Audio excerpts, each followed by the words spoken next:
하나님 말씀 고린도전서 15장 50절에서 58절 말씀을 한 절씩 교독하겠습니다. 형제들아, 내가 이것을 말하노니 혈과 육은 하나님 나라를 이어받을 수 없고 또한 썩는 것은 썩지 아니하는 것을 유업으로 받지 못하느니라.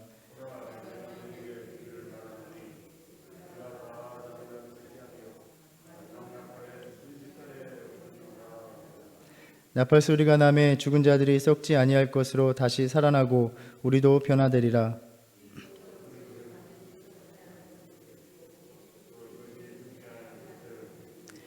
이 썩을 것이 썩지 아니함을 입고 이 죽을 것이 죽지 아니함을 입을 때에는 사망을 삼키고 이기리라고 기록된 말씀이 이루어지리라.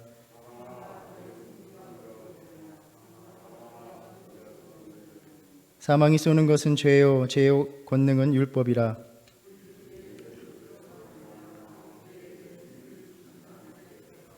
함께 읽겠습니다. 그러므로 내 사랑하는 형제들아, 견실하며 흔들리지 말고 항상 주의 일에 더욱 힘쓰는 자들이 되라. 이는 너희 수고가 주 안에서 헛되지 않은 줄 알미라. 아멘. 우리 믿는 자의 궁극적인 소망은 무엇입니까? 부활입니다. 우리가 어려운 가운데서도 이렇게 신앙생활을 해나가는 것은 천국의 소망이 있기 때문입니다. 물론 천국의 현실에 대해서 많은 오해를 하기도 하지만 한 가지 분명한 것은 그 천국은 부활을 통해 우리가 맞이할 것이라는 점입니다. 부활은 지금 우리의 모든 삶과는 아주 전혀 다른 새로운 세상이 열리는 관문과도 같습니다. 우리가 부활에 대해서 확신할 수 있는 것은 예수님께서 부활의 첫 열매가 되셔서 확증해 주셨기 때문입니다. 예수님의 부활은 천국 소망에 대한 확실한 약속이요 보증이 되는 것입니다. 부활이 우리의 소망이고 부활이 우리의 신앙의 핵심입니다. 바울은 15장에서 고린도 교회의 마지막 주제 부활을 다루고 있습니다. 우리는 신앙생활을 하면서 신앙생활의 내용과 원리인 교리와 신조를 가지고 신앙생활을 합니다. 이러한 교리나 신조가 중요한 것은 어떠한 교리와 신조를 가지고 있느냐에 따라서 그 신앙생활의 모습과 방식이 달라지기 때문입니다. 앞서 고린도 교회의 문제들을 살펴보았습니다. 그것들을 볼 때에도 그들이 십자가의 도에 대한 잘못된 이해로 인해서 서로 당파로 나뉘고 또 여전히 음란한 생활을 하고 있고 은사에 대한 잘못된 이해로 인해서 은사를 자기 자랑의 구실로 삼았던 것을 보았습니다. 오늘날도 마찬가지입니다. 때로는 믿음의 지식이 없는 것보다도 그 지식을 잘못되게 이해하고 있는 것이 더 무서울 때가 많이 있습니다. 그 신앙생활의 목적과 방법이 완전히 그릇돼 버리는 것입니다. 15장 2절에서도 바울은 헛되이 믿지 않아야 그로 말미암아 구원을 얻을 것이다 라고 말하고 있습니다. 바울은 지금 그리스도인으로서 가지는 신앙의 핵심인 부활에 대한 가장 근본적인 확신을 저버림으로써 이들의 믿음이 헛된 것이 되지 않을까 염려하면서 부활에 대해서 바른 인식을 가지도록 가르쳐주고 있는 것입니다. 한 가지 우리가 이 15장을 살펴보면서 짚고 넘어가야 될 것은 지금 고린도 교인들은 부활이 없다, 부활을 부인하고 있는 것이 아니라는 점입니다.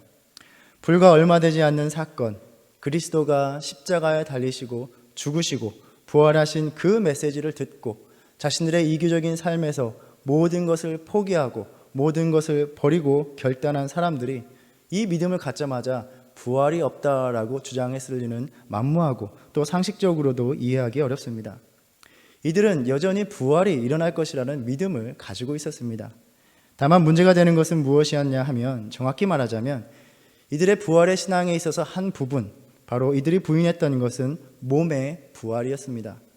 몸으로 부활한다는 것, 부활하여 몸의 상태를 입는다는 것, 이 부분을 이들은 거절하고 부인한 것입니다. 12절에서 말씀했습니다. 그리스도께서 죽은 자 가운데서 다시 살아나셨다 전파되었거늘 너희 중에서 어떤 사람들은 어찌하여 죽은 자 가운데서 부활이 없다 하느냐. 이 죽은 자라는 말을 문자 그대로만 본다면 죽은 시체, 죽은 몸입니다. 그러니까 이들은 부활은 일어날 것이지만 부활과 몸을 연결시키는 것을 거부했던 것입니다. 고린도 교인들은 부활을 오로지 영에 해당되는 것으로 여긴 것입니다. 당시 고린도 교회에서는 또 그 당시 상황에서는 아주 자연스러운 일이었습니다. 물질을 악한 것으로 보고 또 영적인 것을 선하게 보는 영지주의 같은 그 당시의 헬라 철학이 그 당시의 사고를 지배하고 또 교회에 심각한 영향을 미치고 있었습니다. 우리가 12장부터 나눠 볼 때에도 이들은 성령의 은사에 대해서도 고린도 교인들은 그리스도인이란 오로지 영적인 사람들이다 라고 여기면서 영적인 것을 지나치게 강조했던 것을 우리가 살펴보았습니다. 그러니 구원이란 물질 세계로부터 탈출하는 것으로 보면서 몸은 구원과는 아무런 관계가 없는 것이다, 아무런 관계가 없는 대상이다 라고 여겼던 것입니다. 이같이 몸의 부활을 믿지 않는 신앙의 병폐는 성령으로 말미암아 지금의 영적으로 경험하고 있는 그 영적인 경험에만 만족하는 데 안주하는 것이고, 또 몸으로 부딪혀 살아가는 그 삶의 정결과 다가올 몸의 부활에 대한 소망 없이 살아간다는 것이었습니다. 우리가 앞서 나누었던 고린도 교회의 문제점들이 고스란히 이러한 신앙에 담겨 있던 것입니다.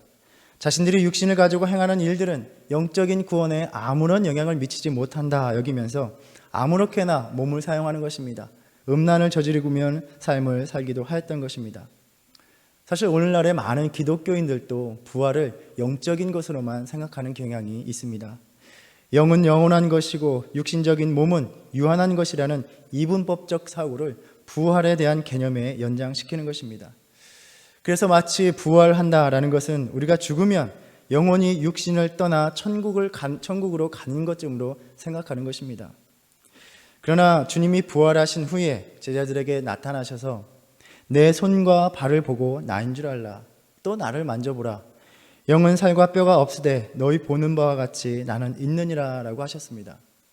부활의 상태는 살과 뼈가 있는 몸의 상태임을 친히 보여주신 것입니다. 그리고 우리는 날마다 기도할 때마다 몸이 다시 사는 것을 믿는다라고 고백을 합니다. 바울은 15장에서 부활의 교리를 처음부터 가르쳐 주고자 하는 것이 아닙니다. 이들이 잘못되게 짚고 있는 바로 그 몸의 부활에 대해서 가르쳐 주기 위해서 그리스도의 부활에 대해서 이야기하는 것입니다. 그리스도인의 소망인 부활은 몸의 상태라는 것, 그리스도의 부활이 죽은 자가 다시 살아나는 것임을 분명히 가르쳐 주고자 하는 것입니다. 혹자는 25장에서 12절에 죽은 자라는 그 의미를 영적으로 죽어있는 상태를 의미한다 이렇게 설명하기도 합니다. 그런데 말의 의미란 그 문맥에서 결정되는 것이기 때문에 그러한 이해는 바울이 몸의 부활을 강조하고 있는 15장의 문맥과 맞지 않고, 또 예수님께서 죽은 자 가운데서 살아나셨다라고 할 때에 그 모본이 되시는데, 그렇다면 예수님도 영적으로 죽어 있었던 상태가 있었다라고 말하는 것이기 때문에 논리적으로나 문맥적으로 볼 때 죽은 자는 곧 육신의 죽은 상태를 가리킨다고 보아야 할 것입니다. 몸은 부활을 완성하는 중요한 요소입니다. 몸의 부활에 대한 말씀은 이 땅에서 우리가 몸으로 하는 것들에 대해서 책임을 져야 하고, 오늘 본문의 마지막 구절처럼 지금 우리가 가진 몸으로 하는 수고는 결코 의미 없는 것이 아니라는 말씀이기도 합니다. 어제 말씀을 통해서 우리가 부활을 통해서 가질 새 몸, 변형된 몸에 대해서 나누었듯이, 물론 우리는 지금과는 전혀 다른, 형체부터 다른 새로운 몸을 입게 될 것입니다. 그렇다면 이 몸의 부활에 대해서 이야기할 때 드는 질문은, 과연 부활로서 있게 될 몸과 지금 우리가 가지고 있는 현재의 몸은 연속성이 있는가 아니면 비연속적인 것인가 하는 것입니다. 우리 성도님들은 어떻게 생각하십니까? 부활을 통해서 있게 될 새로운 몸은 지금 우리가 가지고 있는 몸과 연속적인 것일까 아니면 전혀 다른 비연속적인 것일까, 어떠한 생각을 가지고 계십니까? 결론부터 이야기하자면 둘 다라고 할 수 있습니다.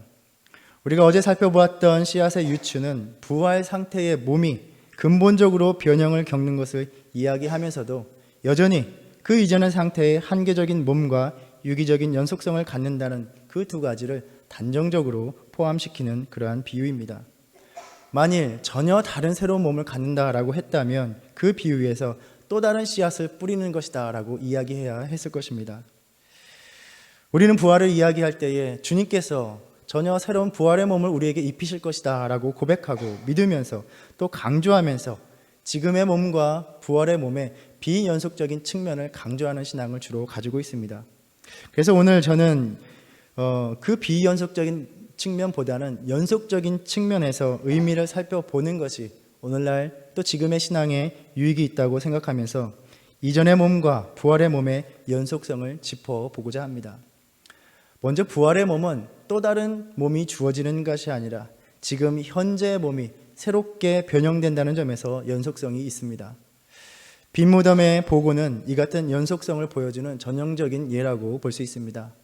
만일 예수님께서 이전에 갖고 있었던 육신은 필요 없으시고 전혀 다른 별개의 육신을 취하셨다면 그 이전의 육신은 무덤에 고스란히 남아 있었어야 했을 것입니다. 그러나 그 무덤에 주님께서 가지고 계셨던 이전의 육신이 없어졌습니다. 바로 주님께서 그 주님의 이전의 육신이 부활의 몸으로 새롭게 되신 것입니다. 15장에서 죽은 자들의 부활은 그렇기 때문에 다른 몸이 아니라 지금 너희들이 갖고 있는 현재의 몸이 부활하게 될 것이라는 말씀입니다. 물론 우리는 지금과 갖고 있는 외적인 모습 그대로 지금의 상태로 부활하는 것이 아닙니다. 근본적인 형체까지도 그 변화를 부활하신 새 몸에서 이야기하고 계십니다. 고린도후서 5장 17절의 말씀처럼 완전히 새로운 피조물, 완전히 새롭게 태어나는 것입니다. 어제 나눈 것처럼 하나님의 임재, 그 나라의 영광에 들어갈 수 있는 거룩한 몸이 되는 것입니다. 하지만 어쨌든 이것은 다른 몸을 우리에게 주시는 것이 아니라 지금 이전의 몸을 새롭게 하시는 점이라는 점입니다. 이전의 육신이 형체까지도 거룩한 몸으로 변형되는 것입니다. 이러한 변형을 우리는 예수님의 모습에서도 볼 수 있습니다. 예수님께서 제자들을 데리고 산에 올라가셨을 때 그들 앞에서 변형되사 영광스러운 모습으로 나타나신 것입니다. 같은 단어가 고린도후서 3장 18절에서도 사용됩니다. 우리가 다 수건을 벗은 얼굴로 거울을 보는 것 같이 주의 영광을 보매 그와 같은 형상으로 변화하여 영광에서 영광에 이르니 곧 주의 영으로 말미암음이니라 라고 말씀합니다. 부활은 이전의 몸과 분리되는 것이 아니라 이전의 몸이 변형되는 것, 새롭게 되는 것을 의미하는 것입니다. 또 우리는 부활을 생각할 때에 먼저 간 성도들과의 다시 만날 소망을 품습니다. 또 가족들과 만날 또 소망을 품기도 합니다. 그렇다는 것은 우리는 이 땅의 삶의 의식과 기억과 인격의 영속성을 가지고 부활을 맞이하게 된다는 것입니다. 전혀 다른 의식과 기억이 주어진다는 것은 서로를 못 알아보게 되는 그런 결과를 낳게 되겠죠. 그렇다면 부활 전의 몸의 삶이 우리의 의식과 기억 속에 저장되고 각인되어서 하나의 인격으로서 영속성을 가지게 된다는 말입니다. 무슨 이야기입니까? 부활의 몸으로서 우리는 새롭게 되지만 이전에 육신의 몸으로 살아갔던 그 삶이 여전히 의미 있게 남아 있다라는 의미이기도 합니다. 우리가 예수님처럼 부활하게 될 것인데 하나님께서 예수님을 죽은 자 가운데서 일으키신 것처럼 우리를 죽은 몸에서 일으키실 것인데 그렇다면 저에게 새롭게 드는 생각, 새롭게 주목되었던 점은 그렇다면 주님께서 부활하셔서 입으셨던 새로운 몸은 어떠한 상태였느냐라는 것입니다. 예수님께서 제자들에게 손과 발을 보이시고 도마에게 내 손가락을 이리 내밀어 내 손을 보고 내 손을 내밀어 내 옆구리에 넣어보라 라고 하셨습니다. 무슨 말입니까? 주님의 몸에 못자국의 흔적이 여전히 남아있었다라는 것입니다. 부활하여 새롭게 되신 몸입니다. 그 손과 발에 못자국이 있었습니다. 이전에 이 말씀을 생각할 때에는 당연하다 여겼습니다. 주님께서 십자가에 달리셨기 때문입니다. 그런데 우리는 부활하여 우리의 몸이 전혀 새롭게 변화된다라고 믿고 있는데 그렇다면 새롭게 입으심을 입은 그 예수님의 몸에 왜 그 상처와 흉터가 있느냐라는 것입니다. 오히려 그 새롭게 된 몸에서는 모든 상처와 흉터가 사라져야 되는 것이 아닌가라고는 생각이 들었던 것입니다. 주님께서 부활하여 입으신 몸에 이전의 육신에서 입으셨던 그 못자국의 흔적이 여전히 남아 있었다는 것은 무엇을 의미하는가? 이전의 몸과 부활의 몸의 연속성과 관련하여 우리는 이것을 어떻게 이해해야 하는가? 우리 신앙에 어떠한 의미가 있는 것인가? 라고 새롭게 질문을 해보게 되었습니다. 물론 이것은 우리가 지금 살아가면서 상처난 흉터가 부활의 몸에 그대로 남아있다라는 식의 그런 의미는 아닐 것입니다. 저는 개인적으로 묵상해 보기를 그것은 우리가 이전의 육신을 가지고 주님을 위해서 헌신하고 희생하고 충성했던 그 흔적들이 고스란히 부활의 새로운 몸에 다시 새겨지는 것이라고 묵상해 봅니다. 예수님께서 그 아버지께 순종했던 그 흔적이 부활의 몸에 고스란히 새겨져 있듯이 우리가 지금의 몸을 가지고 주님께 드렸던 예배와 찬양과 기도와 순종과 헌신의 그 삶이 고스란히 흔적이 되어서 부활에 있게 될 그 몸에 덧입혀지는 것입니다.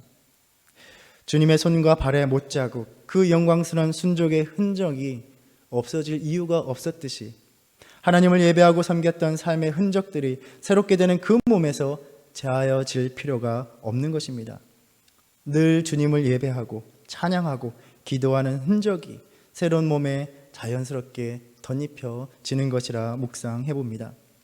저의 믿음의 단순한 저의 개인적인 믿음의 상상력이지만 지금 이 땅의 삶에서 지금의 몸을 가지고 별로 찬양하지도 않고 감사하지도 않고 그 손과 발이 주님의 일을 하는데 익숙하지도 않은 이들이 겨우겨우 구원을 받아서 부활의 몸을 입었다고 하루아침에 주님을 찬양하고 감사하는 말을 넘치도록 하는 그러한 삶을 살아갈 것 같지는 않다는 것입니다.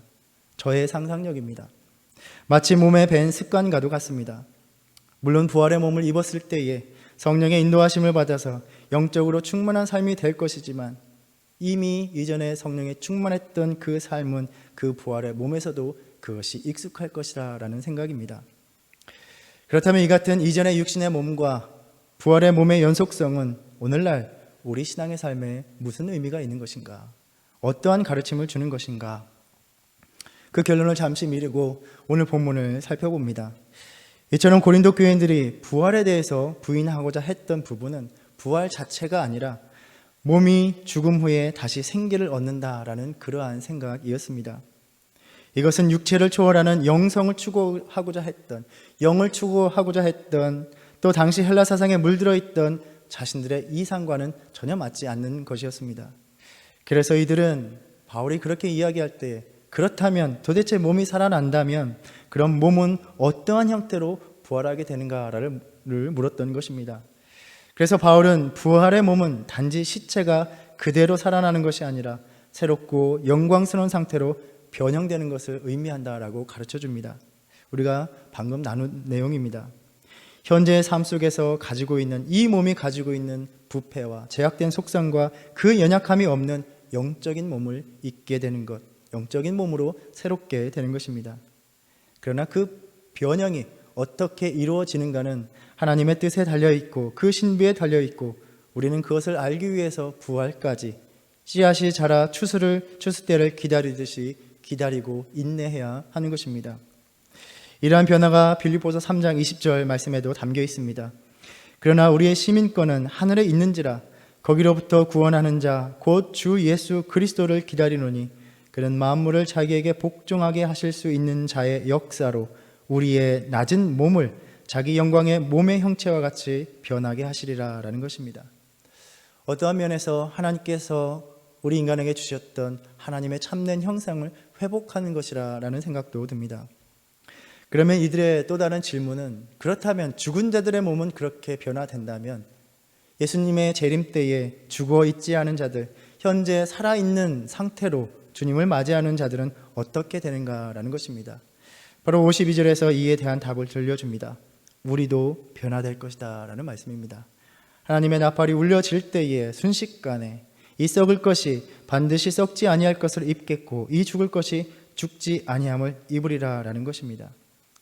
부활의 종말론적인 생명력에 붙들리는 썩지 않는 몸을 입게 하심으로써 이 연약한 몸에서 겪어야 했던 고통과 아픔과 눈물의 삶이 없는 새로운 삶의 현실로 온전히 그분의 돌보심 안에 있는 그 나라의 삶으로 우리를 인도하시는 것입니다.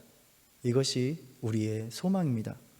계시록 21장 4절에 그 감격스러운 비전이 담겨 있습니다. 모든 눈물을 그 눈에서 닦아주시니 다시는 사망이 없고 애통하는 것이나 곡하는 것이나 아픈 것이 다시 있지 아니하리니 처음 것들이 다 지나갔음이로라. 이는 곧 죄와 죽음의 권능에 대한 궁극적인 승리인 것입니다. 그래서 바울은 호세아 13장 14절을 인용하면서 사망에 대해서 패배를 선언합니다. 사망아 너희 승리가 어디 있느냐? 사망아 내가 쏘는 것이 어디 있느냐? 주님의 부활은 예수 그리스도의 승리만을 위함이 아니라 우리 모두에게 죽음에 대해서, 사망에 대해서 이김을 주신다는 것입니다. 그래서 바울은 우리 주 예수 그리스도로 말미암아 우리에게 승리를 주시는 하나님께 감사하노라라고 고백하고 있는 것입니다.